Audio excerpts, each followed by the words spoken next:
Free ఉంచండి. ఎదర నుంచి క్రాస్ రోడ్డు బ్రేక్ వచ్చేయండి. లెఫ్ట్ క్రాస్ రోడ్ ఉంది కదా, బ్రేక్ వచ్చేయండి.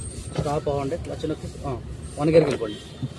ఓకే, సడన్గా ఆగాడు. 1 గేర్కి ఇంజిన్ ఆపకుండా స్లో రిలీవ్లో కార్ డ్రైవ్ చేయండి. హార్న్ వాడండి. హార్న్ స్లోగా లేపాలి. ఆటో అవుతుంది చూడండి. బ్రేక్ స్పీడ్ వెళ్ళకూడదు. ఓకే, సైకిల్ లెఫ్ట్ కొనండి. అది ఇది కావాలి మనకు కంగారు పడకూడదు మెయిన్. ఓకే, ఇక్కడ ఆటో ఉంది, దాని జడ్జిమెంట్ ఎలా ఉండాలి, లెఫ్ట్కి ఎంత డిస్టెన్స్ ఉండాలి, తిప్పాలి. ఓకే, బైక్ ఉంది, ఆ బైక్ ఎలా నుంచి ఎలా వెళ్ళాలి, మొత్తం రూట్ అంతా స్కాన్ తీసుకోవాలి. మనం దగ్గరకు వచ్చినందుకు ఇక్కడ మన జడ్జిమెంట్ అనేది చాలా జాగ్రత్తగా ఉండాలన్నమాట.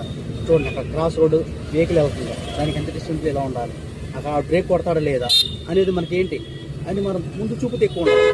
రైట్ కొంటే ఓకే, కొంచెం బ్రేక్ వచ్చేయండి. అది ఓకే, అర్థమవుతుంది మీకు. ఇక్కడ నుంచి మనం జడ్జిమెంట్ చేయాలి. రోడ్డు దగ్గరకు వచ్చినప్పుడు కాకుండా దూరం లాంగ్ డిస్టెన్స్లోనే